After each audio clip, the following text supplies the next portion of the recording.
Set. Yo, good morning, Kuya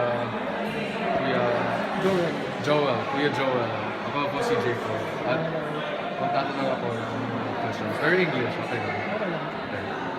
Pero pwede ka magsagot ng Tagalog. Have you ever experienced doing relief and rescue operations during natural calamities? Parang mga typhoon or earthquake. Yun ang gusto nito pa sa rescue. Pag yun, naka-experience ka na ba? Parang doing relief? Oo, dito sa amin kasi hindi lang yung combatants ba, hindi lang yung gera, hindi lang kuhan. Kasama kami sa mga rescue. May under-training dito palagi tungkol sa rescuer. Pag minsan kasama yung mga CBO o mga LGU. Tulong-tulong halimbawa, itong bayan ng Tanay, nakakasapot dito, o buong Rizal. Kasama yung buong Rizal, yung mga rescuer ng Rizal, undergo ng training, kasama rin yung mga military. Kaya kung may disaster, may bagyo, may kuhan, kami kagad yung napunta kasi kami may sakit Ayun, sa priority. priority. Ano yung training nyo pag sa combat saka sa mga relief o medic? Ano yung difference? Ang different naman sa combatant tapos sa rescue, yung sa combatant kasi, iba yung training yan. Katulad yung may mga under training, katulad yan, mga under sa combatant yan. Video. Combatant yan sa combatant yan mga yan. Pero kasama na rin yung mga lecture, kasama na rin sa mga rescue. Kasi hindi lang sila habang nagtitraining, kung may nangyari mang mga bagyo o pagkuhan, rescue, kasama na rin sila.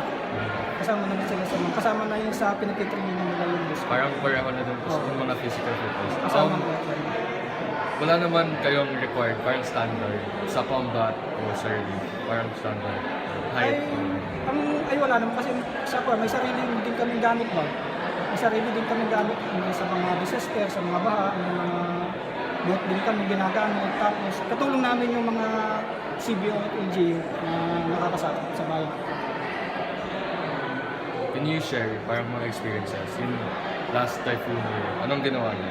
Yung sa ginawa namin nung nakaraan, yung baga kaya ng katulad ng umabot ng udo, yung ganyan, nagkuha kami yung relief goods galing sa mga 2 years ago yun, no? nanggaling sa mga, ang hinakot namin galing sa mga ABCBN, Channel 7. Kami ang naging daan ba?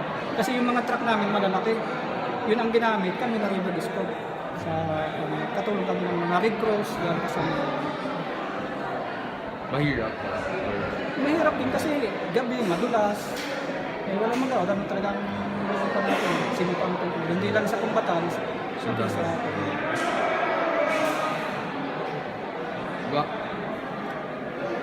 Bakit importante mag drills during earthquakes and typhoon? Ang importante kasi para alam mo yung labasan, tapos yung papaano magkuha ng yung na-aksidente talaga.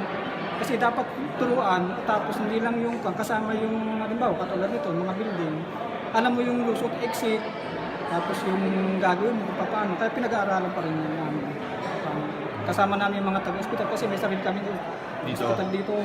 Medical, bukod yung medical, bukod yung hospital, kasama namin sa mga nagre-rescue. Sige, yun lang po. Salamat. Salamat.